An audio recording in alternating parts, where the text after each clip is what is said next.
Today's topic from the Neurologic Rehab Center and Wellness in Garden Grove is strokes. So as a functional neurologist, this is one of this is our key. This is our bread and butter, basically because it happens. It's very common, extremely common. So we're looking at strokes, which strokes are the third leading cause of death in America. So number 3, that's a big one. And actually number 1 for leading for debilitating disabilities and prolonged care. So that's a tremendous one. So this is the third leading cause of death, but when strokes survive, number 1 leading cause in disabilities in America. That's huge. There's so much money to an elderly that had part of a stroke, a transient ischemic stroke, or a hemorrhagic stroke, all these different types of strokes, the leading cause for long-term disability issues. And it's devastating. So I want to talk about some types of it, but we're looking at 2 types of strokes. One is ischemic, so the blood flow is diminished, right? Well, basically a stroke is the diminished oxygen blood flow in any area of the brain.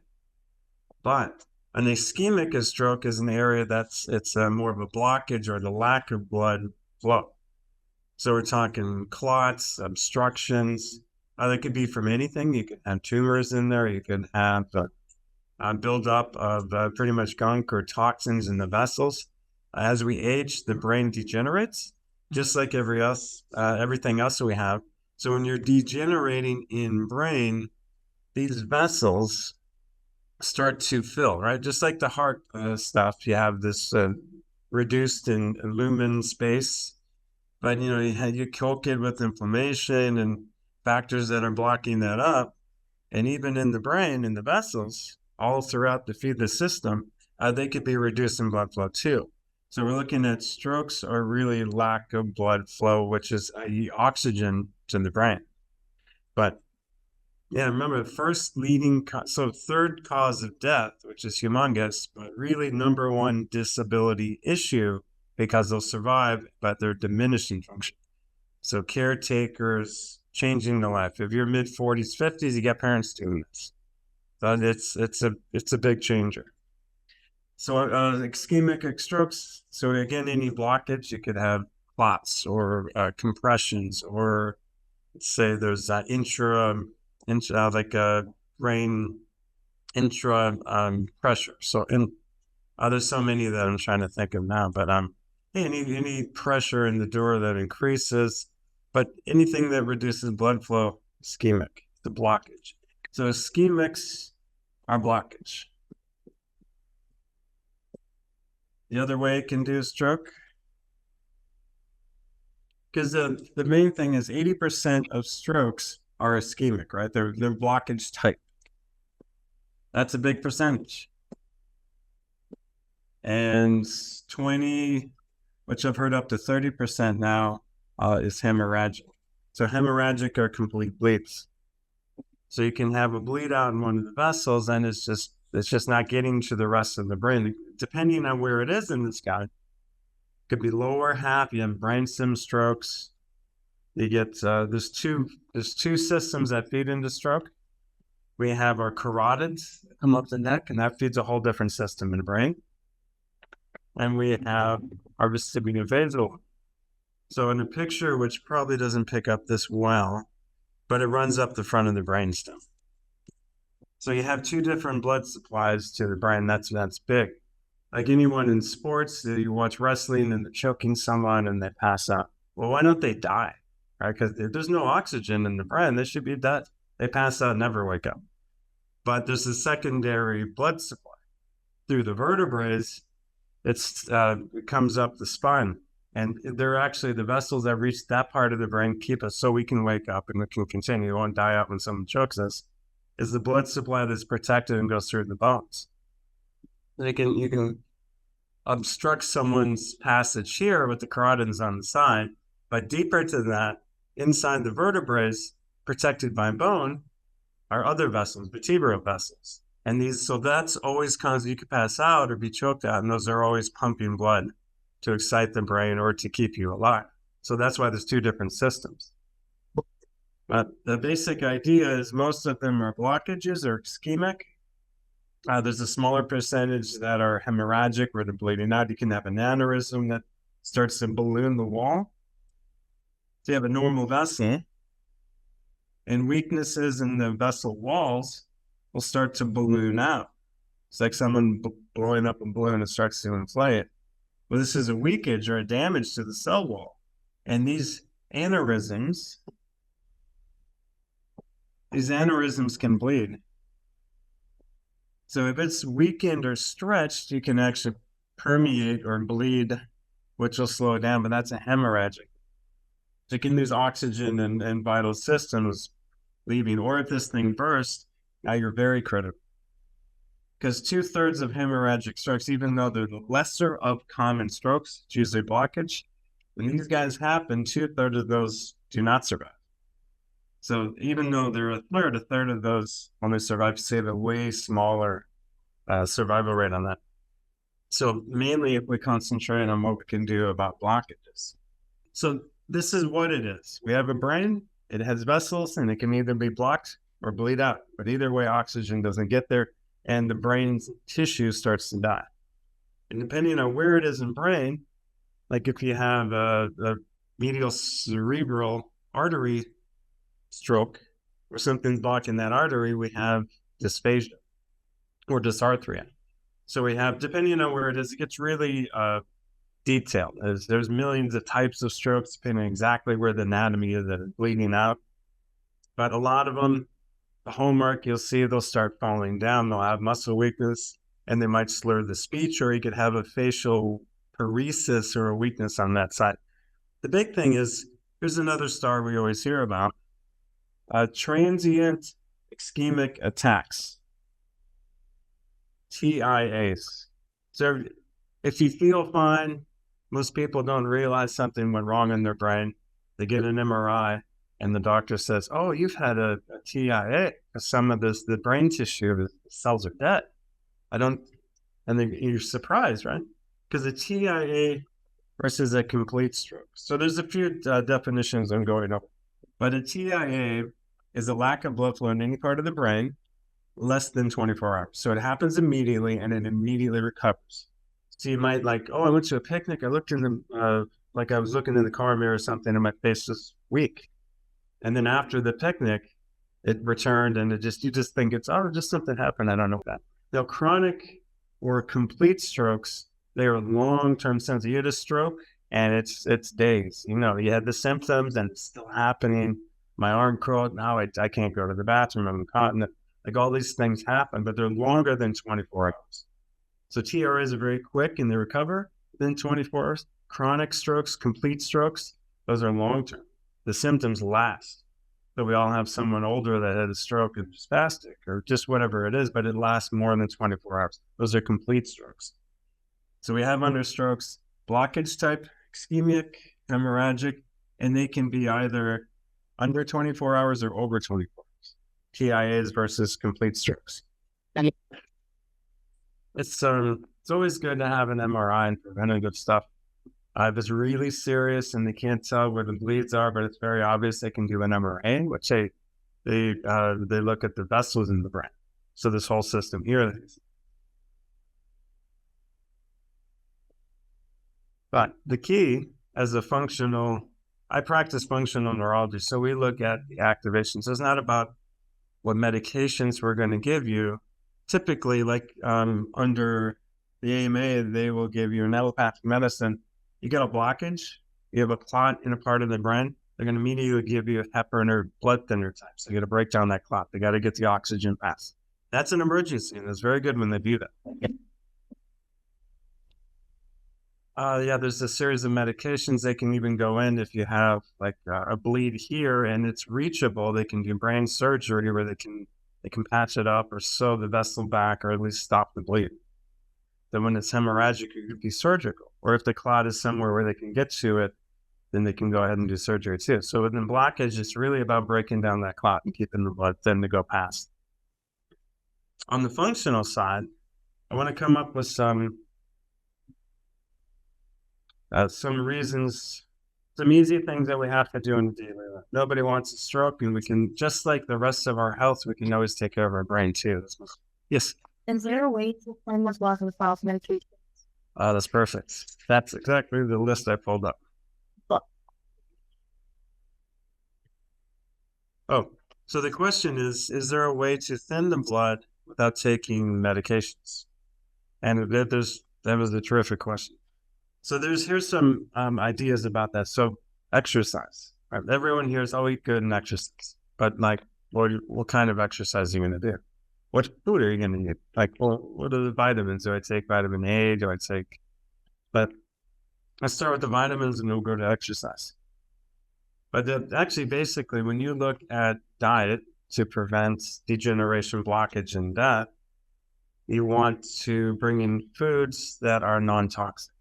So that's a key with any diet you have. All the diets, they have this included where you have organic, non-GMOs, non-steroidal meats. You just want clean food. So ditch the Doritos, take the donuts off the table. Yeah, I know. We have a table back there for coffee with Doc that does have those treats. But if you're eating the donuts back there, then take a fish oil. Fish oils thin the blood and reduce your pain patterns in a different pathway. So NSAIDs are COX-2 inhibitors. That's a certain pathway that reduces pain. But if you take a COX-1 inhibitor like a fish oil, you can reduce it while it's thinning your blood. And the best side effect of fish oils is it actually protects your brain and your heart.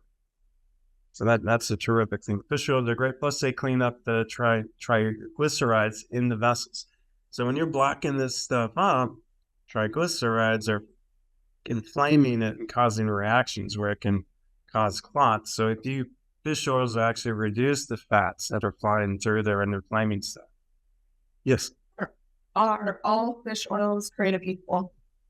No. And you got to be careful. That's a great question too. Are all fish oils created equal? Not at all. They're so different. What you're doing is you're taking the liver, which is a toxic sponge, and it cleans everything in whatever animal's body is. And you're squeezing it out and collecting the oil. That's where it's preserved. So you want to make sure it's a company that does the proper cleaning, because it's a whole racket too. So everyone got into fish oils in like the 90s, and it's if you're running to Costco or Target, or you could buy a pharmaceutical grade fish oil, which are much more expensive, but they actually did the work to filter that properly, because you don't want all that mercury from fish in your system in a fish oil. So you want that clean. And the big thing about clean, it's obvious so it's called smash fish. So you want sardines, mackerels, anchovies, salmon, and herring. These are smash fish. And what's common about them is they're very tiny, bottom of the food chain.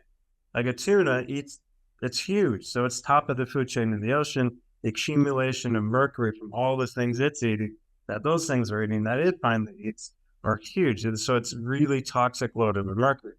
Fish at the top of the chain are just toxic. So get down to the bottom and get the smash fish. So those little tiny guys in extreme cold weather or cold waters like North Atlantic, these are the best types of fish for fish oils. So when you look on a bottle, you want some kind of smash fish from a cold sea, and the measurements you want to see, EPA and DHA. These are the active ingredients of the fats. These are the names of the fats that are in the fish oils that gives us the benefits. So with nutritional companies, like everything in life, capitalism, they want to beef up the amount. Oh, my fish oil pill has thousands of milligrams in fish oil. I really got to break it down to EPA and DHA. So on the back, these are the two types of fats that you want to look at: DHA, EPA. And those should add up to more than 1,000 milligrams. So that's a key, more than 1,000. And they'll have a general number on the bottle at the top that says fish oil concentrate, 3,000. They have a huge number, but this is the number you have. So you want maybe 2 pills that have to add up to more than 3,000.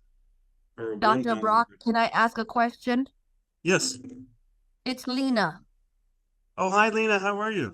I'm good, thank you. How are you, Doc? Oh, very good. I'm glad you're on today. Thank you.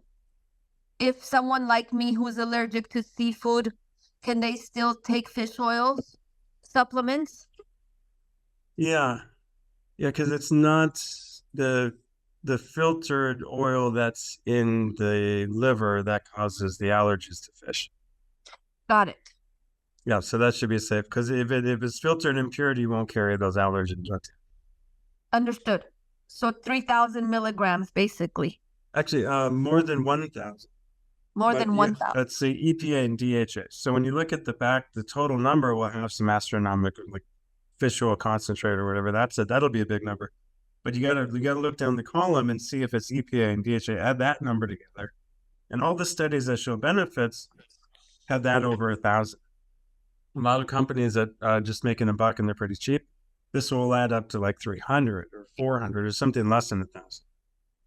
But if it's a good clean one, and it's over 1,000 with EPA and DHA, then it's a good bet. There's some better companies out there like Carlson or Nordic Naturals. They're a little more expensive, but they're worth it because you're getting clean, pure fish oil. Understood. Thank you, Doc. Oh, thank you. There's a couple others because when you get blockages and you're ischemic, you want vitamins and nutrients that pushes the blood better. Right? You don't want to block. So we're looking at niacin, nattokinase, and red beet juice. So I'll write those up too. Yeah, niacin is an old favorite, always been around. It's just vitamin B3. But niacin gives you, it definitely pushes blood. If you take a little bit too higher dose, you will flush like you're in fire, and it's emergency room time. It's terrible how bad that hurts. You just beet red. See, a long time ago when I was a trainer at 18 years old in the gym, I was a one-on-one trainer, and the experienced bodybuilder guy owned the gym, and he played a joke on me. So he goes, "Oh, Miss Minnesota's coming in, and we're in the back right before she came in to train with us." And he goes, "Hey, take these vitamins. These are good for you." And he slipped me nice. So I'm in the back I'm helping her, and he's training her, and I go flush beet red like these couches up front. They're just, I'm like, "What is it?" And he looks over and he starts laughing. And she was concerned because what's with your guy back there? He is red as his red shirt is on. I was itching. I'm like, "Oh, I don't know. I'm trying to hide." But I didn't know he tricked me and he slipped me nice. You have to have a smaller dose. So when you start on niacin, it's amazing, right? So like hair products have niacin in it. Anything that wants to bring in blood flow to your face or skin, or this is a big market too. And it does work because niacin will shunt blood. It'll push blood. And it's vitamin B3, so it's not toxic, except you got to make sure your dosage is low at first. So if you have pills, niacin pills that are about 125 milligrams, I wouldn't take that one pill. It's very low, but I would start for a week, maybe a third of that pill. And then you're just bringing it up a little bit, a third, and the next week do 2/3, and then the full thing, and then go very slowly. Don't get caught in the back looking like a lobster. It is terrible. Actually, when we were in the doctorates and we were doing poker parties, right? We're all becoming doctors and we're having poker parties and the beer parties. One of our we always had niacin in the pockets because they're drinking beer with foam on top. And we can just, when they go to the bathroom, sneak a little niacin on top, and they're spraying out. They're as red as those poker cards. It's hilarious. So I went off on a tangent, but niacin is what prevents me. It really works. Nattokinase is another one. This is a Japanese derivative from soy. It came up a lot with the COVID now. Nattokinase was the thing to bring down some of the mucous membranes and to really shunt blood. So natto, N-A-T-T-O, kinase. It's really good at moving blood. And it was part of Dr. McCullough's COVID vaccination protocol. If you had it and you had like COVID, anything to do with COVID, it really reduced like the spike protein and the mucus, and it took a lot of that stuff away. But nattokinase was the blood mover part of that. So niacin shifts blood, nattokinase shifts blood. They like about foods is cayenne pepper. Cayenne pepper, simple. Everyone's got it. We mistakenly put it with, like, we bake with it and we're in trouble. Cayenne pepper. You think it's cinnamon, it's not. But it really moves too. There's been a lot of history on cayenne pepper. And I've heard stories by others that, like, if someone's having an immediate stroke, you can spoon them in some, as long as they're able to swallow, a spoonful of cayenne pepper, and it just thins the blood. It's a mover too. It's a natural thing. That's why a lot of the detoxing, antiviral, the vitamin shop places will have smoothies or juice, and they'll put cayenne pepper and lemon juice and these things in there because it really moves the blood. So very simple stuff, and you cannot overdose in cayenne pepper. Nice, and you'll flush like a lobster, but you could just be careful. Cayenne pepper, you cannot overdose. From the studies I read, it's great. Back to the message. Oh yes. Allergic to and what alternatives make. Oh yeah. Well, then I would look at nattokinase or cayenne pepper because they really move stuff too. And ultimately, we have this amazing God-given body, and it takes care of ourselves if we do what we're supposed to be designed to use it for.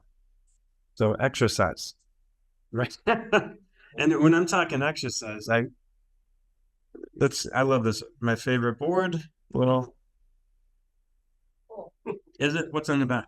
Okay, no, it's fine. I got a screen. Interval exercises. So when I'm talking exercise, I don't want you to go run 5 miles every day. Right? That'll move it, but now you're looking at other degenerative properties and all kinds of oxidative stress. Take 5 minutes. Do 10 seconds of just moving really fast. And then rest the other 50 seconds of that 1 minute. And do that 5 times. It's uncomfortable. It is not great to move as fast as you possibly can. Our brain wants to relax, right? But this shucks it. When you move like that, it pushes blood faster around you than you can imagine. But just typical exercise an hour a day, weight train, walk, play a sport that's not too dangerous. They've had studies I've seen with obese females. The study just happened to pick a female, but an obese female that exercised an hour a day every day had a longer lasting life. Longevity was there. She outlived what you would typically look at someone that is a good BMI and they're healthy looking, but the blood numbers are all good and all that stuff. So typically you see someone, okay, you're not overweight, but you don't exercise and your blood numbers are good and you kind of live life, but you're not really doing much for exercise. That person will not outlive the one that exercises every day, regardless of BMI or just activity. Activity fires the brain. It's a sponge. So you will literally live longer, regardless of what someone tells you on a BMI. That's huge. And here's some factors in it. So the reason behind exercise, and I have tons of studies if you guys want these, but one of them is brain-derived neuroprotective factors, so BDNF, brain-derived neurotropic factors.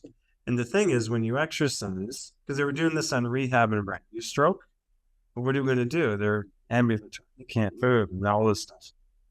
Well, you get them to start moving, and it changes. It releases this BDNF, brain-derived neurotropic factor. And what it does, let me write that up. Not on this list. But BDNF, it increases your growth factor, stimulates your growth factor. Because when you're growing tissue. You can grow muscle tissue, you can grow new vessels, you can grow brain tissue. But brain-derived neurotrophic means neuro-loving or brain-loving factor.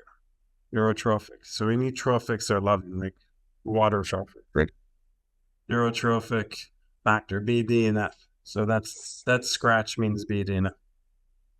So you increase growth factor and you increase neurogenesis. So you're making new vessels in brain. So if I stroked and I'm shaking, doing the intervals, I'm changing brain. So I'm making new vessels and I'm also increasing resistance from another attack against an insult of another stroke. It increases your learning because learning is your brain. That's where you learn things, frontal lobes, and your performance, right? So your body performance. So it actually it changes your genetic expression. So this is what we call, leads into my favorite word, is neuroplasticity. So plasticity is permanent changes in brain function. So the reason why you can learn a new sport, because you're creating neuroplasticity. You go to the mountain, you're trying to ski for the first time in life. It's horrible. You've fallen over on the bunny hill 100 times. You wake up the next day, you go right to it, and actually you learn something. Now you don't have the falls. You adapt it. That's exercise creating neuroplasticity. So when you're exercising post-stroke, you're changing the way the brain remembers. You're changing all these factors, growth factors, and new hormones are changing. Hormones are changing new neural tissue. But really, what plasticity is if I have a cell, and let's say this cell fires off a frontal lobe, so I can learn to remember something. That cell might have an input of a neuron. So these dendrites maybe has 3. So when the cell fires, the whole brain fires together in every cell. But if a cell does what it's supposed to do, then if it becomes efficient. So neuroplasticity is an efficiency. So I have a tiny stimulus that comes in and it tells the cell what to do. And if the cell turns my eyes to the right, that's what the cell does. So if I have a signal and it turns right, that's good. But this cell can have many pathways that feed into it to do the one action. So now I have 5 dendrites. And so when I had a stroke and I can't move my eye to the right, I'm going to practice. I'm going to exercise. I'm going to turn my head that way. I'm going to do different things. And then when I do that, it increases this brain-derived neurotrophic factor, which increases more dendrites to fire, right? So there now, instead of 5 little hairs of dendrites to tell that cell what to do, now there's 10. So now my stimulus that is this big only has to be this big to fire the same response. So that's what plasticity is. So you practice actually growing new dendrites. And when it fires out, it doesn't take much of a stimulus to get it. Now I don't have to move my head and turn my head to get my eye to move that way. I just turn my eye. That's plasticity. So you're with the smaller stimulus, you can get the same response. And it lasts. It becomes plastic changes. So exercise has almost everything to do with the brain and in rehab for brain activities. Are there any other questions? Yes. So if I just did 5 minutes of intervals and light up, that would be awesome. For cardiovascular health and bringing blood supply, yes. Yeah. Total exercise, no. Because what are your goals? Just to be able to blur really fast for 5 minutes? That's a great start. But what if you want muscle tone? So when you gain muscle tone, you can fight off cancers easier. There's a lot of studies on exercise increasing muscle mass to cure or prevent many diseases and live longer. So really, most studies involve how much muscle tone you have for longevity. You don't have to get out there and hit some rides and be a bodybuilder. Most people can't. Those are genetically blessed people anyway. But if you're exercising, you're firing muscle tone, it changes brain because it increases these factors that make more vessels. The more you practice and move your body, the more efficient that brain fires. And the more efficient it fires, those vessels flow faster, cleaner, and they turn all the hormones in your brain into a positive versus a negative effect. Like cortisol.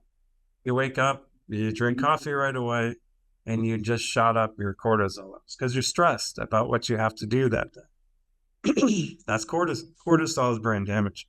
It's a hormone that comes in and at a high flight, the autonomic nervous system and sympathetics, fight and flight responses, fire cortisol like crazy. Now, this is a stress hormone, and it bores holes in brain. Literally, you'll have memory issues and all kinds of, I can't get my head strong, right? And all this stuff from stress. But what takes out cortisol? It always goes back to the same basic things, right? Fuel, oxygen, activation. So cortisol levels rising could be brought down through exercise. Wait, so don't take coffee in the morning? Drink water first. So the most important water of the day You drink water. Every morning. So I love coffee. Organic and black is best. Right. So here's the tip on coffee. So most people don't drink black coffee, right? The benefits come from black coffee. The antioxidant properties, just like teas and all this great stuff you hear about, coffee has the same, except when you put milk in there. The proteins from the milk bind to the bioflavonoids like you would get in teas, coffees, and wine, and it made it neutralize. So most of the benefits of coffee is killed off by milk. All right, so go black. Make it organic, right? Because this is the second highest sprayed farm product there is, right? Behind cotton. Cotton's number one, super toxic Roundup sprayed. Coffee's number two. It's even more than your nasty kale that they spray and soak it to get it out of the ground. It's number two of coffee. So organic coffee, non-toxic. That's the key. And make it black because you want the benefits in the bioflavonoids. And that's one thing. And coffee also shunts blood to the brain, stimulates the brain. We wake up, literally, it's pushing blood into the brain to fire faster. Amazing thing. I have like cinnamon coffee. Guys. Oh, yes. Yeah, that's perfect. Cinnamon's a great flavor. It reduces blood pressure and it calms you. It has so many good benefits about that. So if you're doing basic food that's clean, mixed in the coffee, that's good. And the key is that water for brain, the cerebral spinal fluid flows all the way through the cord and all the way over your brain, and it flourishes. It's soaked in. And the best time to drink water is right away in the morning and right before you go to sleep. Beginning and day in water replenishes cerebral spinal fluid. And you want your stomach to be prime. So when you wake up, it's empty, you hadn't had anything in there. Get some water in there. It's going to start to release some of the gastric juices. Add a lemon. Lemon has tremendous properties about dumping gastric juices because you want your stomach's levels of acid to be hot.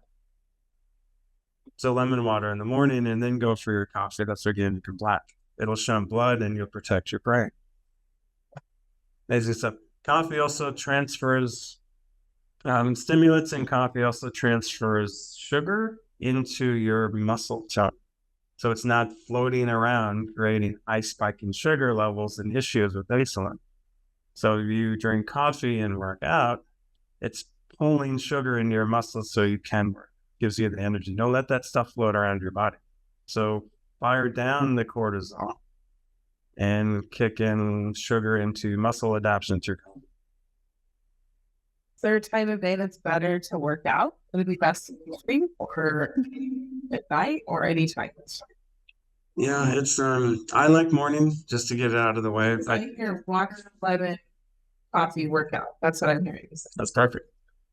And when you're looking at blood sugar levels, because when you wake up and you do lemon and water, those are good. Now let's say you eat a donut. Let's say you come in here and you eat a donut in this speech. It's going to raise your sugar levels. It's going to spike them too. So you got to work out in the gym then, right now. That's no, eat a little bit of protein. There's research. So my thing is I'll wake up, I'll have hydrogenated water. I'll then have some lemon with water. I'll drink my coffee and I'll eat a little bit of protein. Egg. Usually we boil up eggs. What about organic tea? Black organic tea. What's the organic one? Black organic tea. Assam. Oh yeah, those are amazing too. Black teas have more caffeine than the black organic tea is very much like coffee. They're the equivalent. They have higher caffeines in most teas, like raised in grains. Black tea, organic. That's a terrific alternative. Because coffee doesn't taste good. It smells great. It does not taste good. So you have to adapt to it. But black tea is a great alternative. And I see a question about my thoughts on magnesium and B complex supplements for stroke patients. And that's incredible too. Magnesium is amazing because the arteries, the vessel walls of the arteries they have smooth muscle. Smooth muscle reacts well with magnesium. So like skeletal muscle at night and you're getting cramps, take magnesium. If you can't sleep, it's hard to sleep, you can't calm down your brain, take magnesium. It gets you into sleeping patterns better and calms your muscles. But when you're looking at the arteries and the smooth muscles, it will relax them. So when the arteries they have a pump about them because of the smooth muscles, they'll pump it easier to push down blood flow. And that brings down your blood pressure too. So better muscular vessels. Magnesium's amazing on many things. B complex is amazing for stroke too, because a lot of them for neuropathies and issues of low blood flow and low nerves flow, they have an axonal flow to them because your neurotransmitters flow like they do vessels, right? Acetylcholine goes to the muscles. You want that to fire at a faster rate. They flow through nerves. But that helps with the B vitamin complexes. They get and what's a B vitamin? B3 is nice. So not only does it help your nerves, it helps your vessels pump blood. Well, Oh yes, water, great little fit. that's a variable question. Like all the research. So how much water do you drink in a day? I've always been against the common norm that everyone jumps into, carrying huge bottles of gallons of water, right? So we're not 90% made of water. We're made 90% of an electrolyte solution that pumps everything through our body. So you can die of drinking too much water, right? So that's where Gatorades and they put in electrolytes. Gatorade now is kind of toxic, so get a clean electrolyte solution, or you can get Trace Minerals is a company that makes trace minerals, right? It's Salt Lake City, the salt flats there. They produce it so you can do a couple of drops in the water, and then you get the solution that your body actually adapts to, not just water. It depends on how much. I've seen things for how much water per body weight. I personally don't really follow it.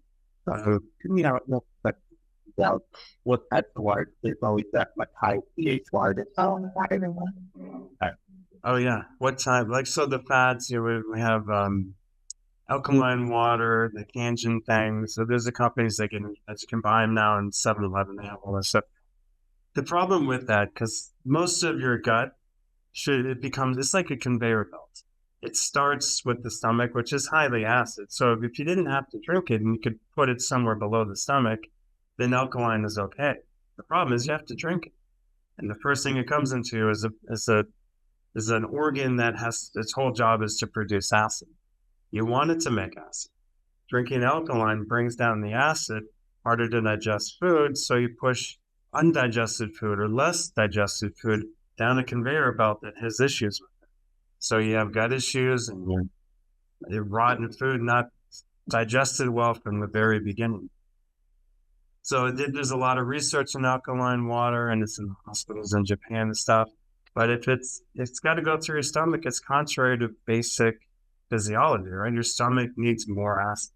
And when we age, it doesn't make more acid; it makes less acid. It makes less of what it's supposed to do. So I'm not a fan of alkaline water at all. Now, we didn't mention water with good. What about the skin? Oh yeah. So lately we've been at home. We've been doing that. Yeah. So why is lemon good? And what more with lemon can you do with water? So at home we take a lemon, we cut it in half, and I have one half for Crystal, one half for me, and I juice the lemon because I want the lemon juice. So it's in a cup. So I'm juicing lemon in there. And then I add room temperature water halfway up the cup. So now it has the lemon juice and half room temperature water.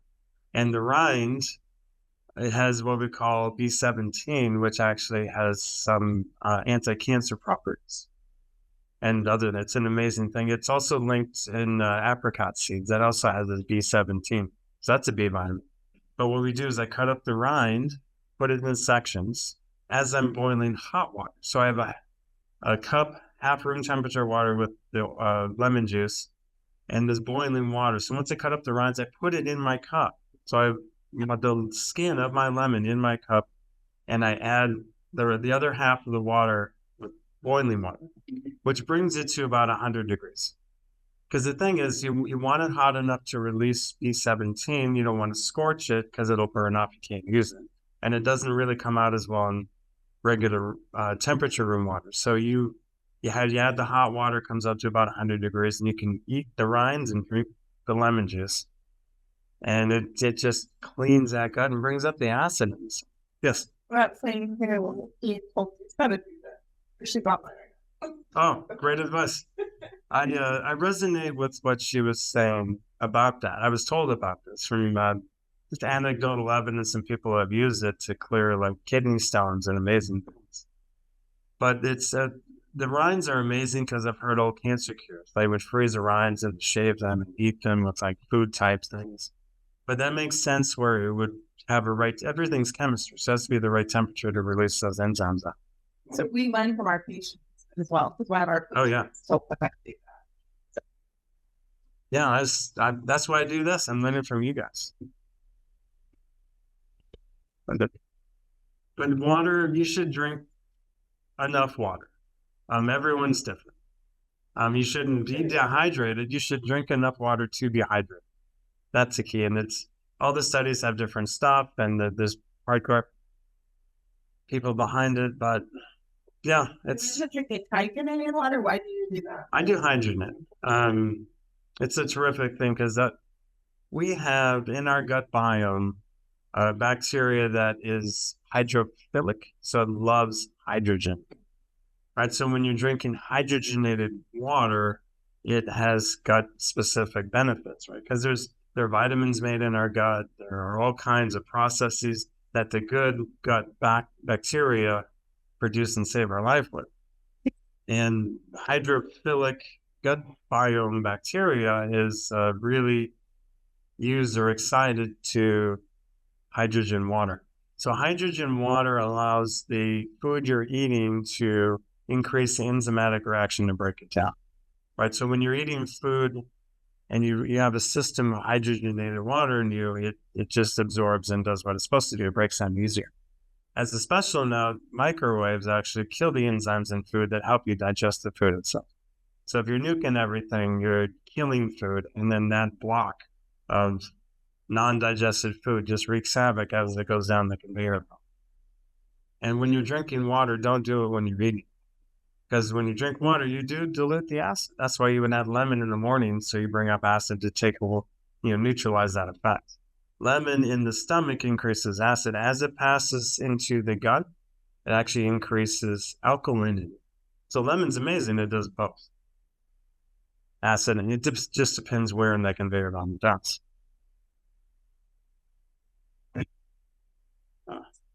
Any questions from the Zoom land out there? I wanted to go over, if not, I'll go over some terms. So regarding back to strokes, things that we hear, right? So someone says, I have a dysphagia, right? So with dysphagia is the inability to produce or have difficulty in producing language. So there's the receptive, where like they don't understand language when spoken to them. That's in Wernicke's area back on the temporal lobe back here. Or Broca's aphasia, where they can understand everything with this. So my topic with this descriptions are people taking care of stroke people. So this is what you're looking for. So when they have an aphasia at the Broca's aphasia area, that's an expressive aphasia. So I had a stroke and I can understand what everyone around me is saying, but I can't get my words out. Or when I do, it doesn't come out right.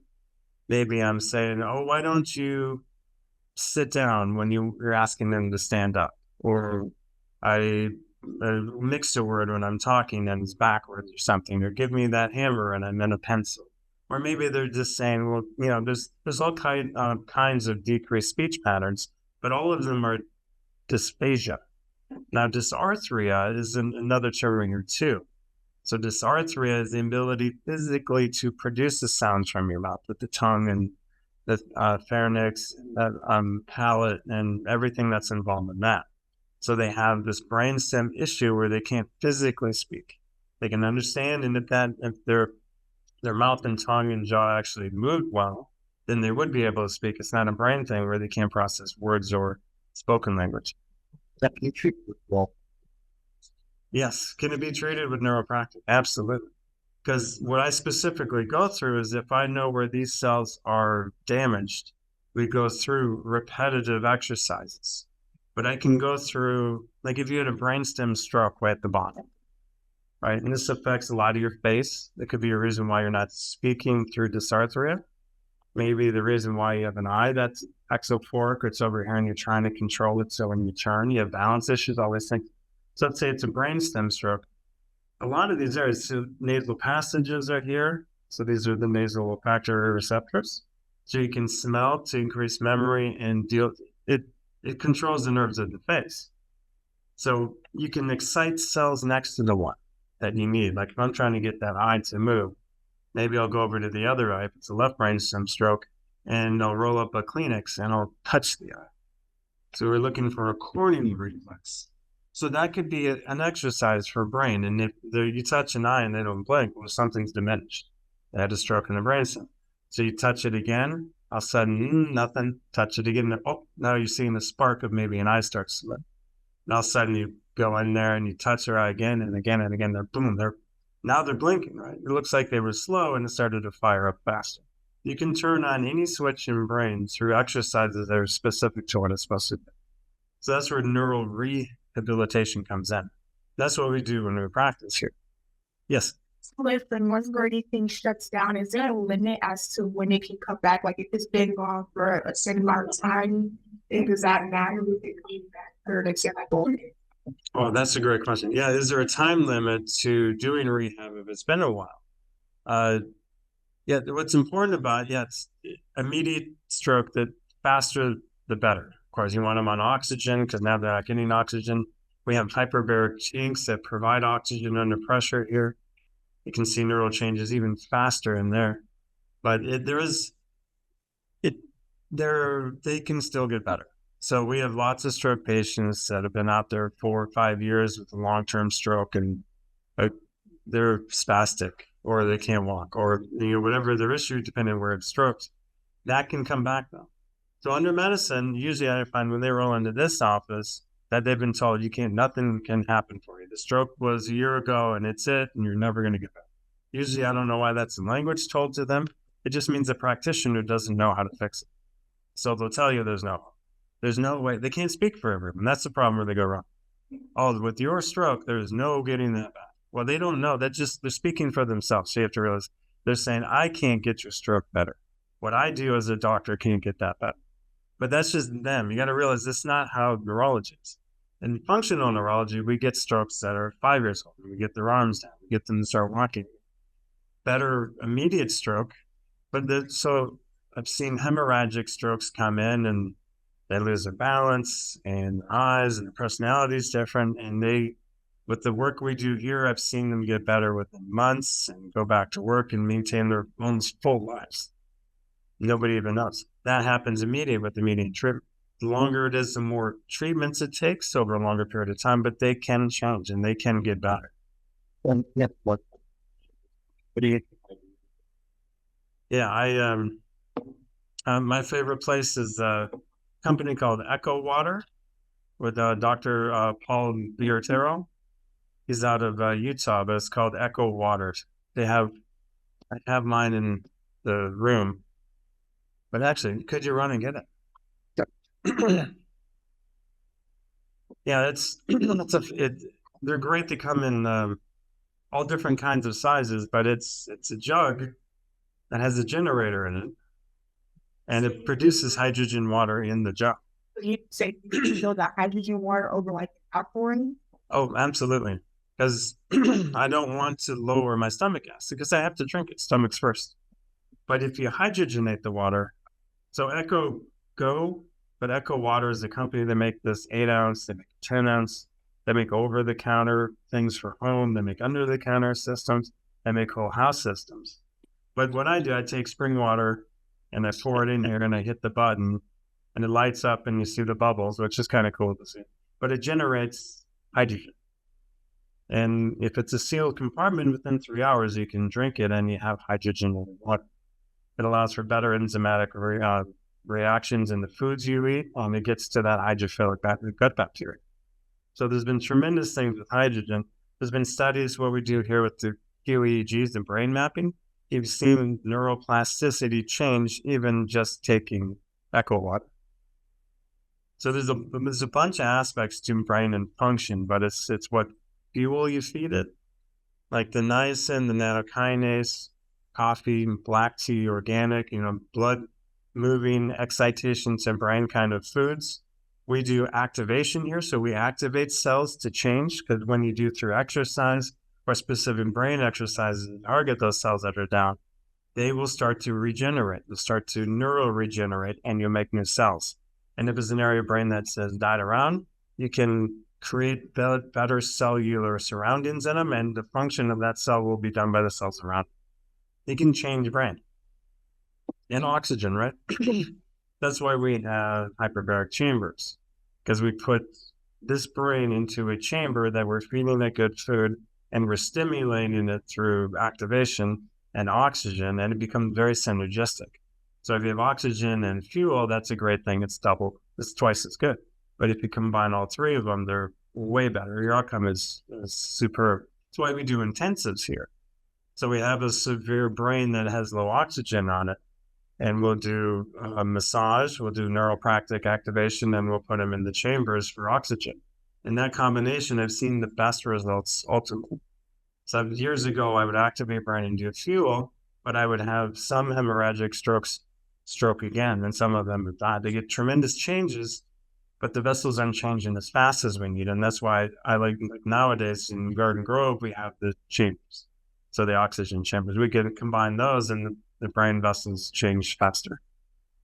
Is there any final questions out there?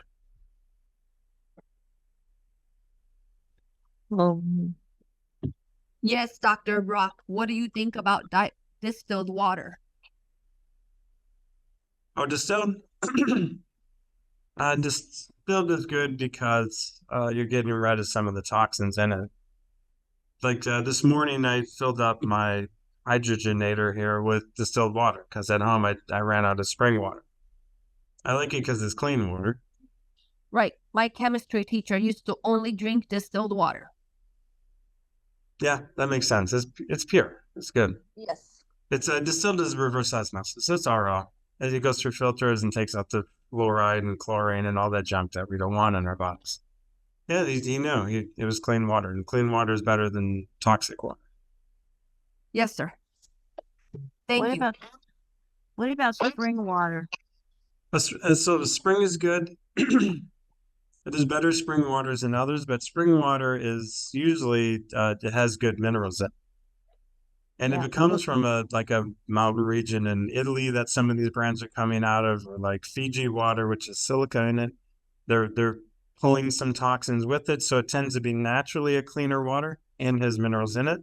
So spring water is good. I like both distilled and spring. If you're drinking tap, there's a problem. What is your hydrogenator? Yeah, there's a little generator inside which generates hydrogen atoms, and they're good for a couple hours in a container like this. So what I do, I put spring or distilled, and then I hit the button, and it makes the hydrogen water that I put in there good for 3 hours. Okay. And you can do, I'm thinking about in the office doing a office one where we can make them in greater production volume. But And that helps. Did you tell us the name of that product? Yes, it's Echo Water. Echo Water. Okay. Yeah.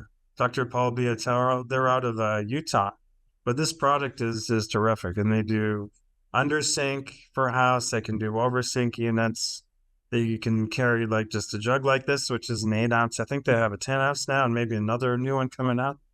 But I'm going to get some of that in the office at a greater volume so we can give out hydrogenated, especially those that are doing the oxygen tanks, because when you're getting oxygen and you have hydrogenated water, it actually makes better neuroplasticity. So the changes in brain are even increased that much more.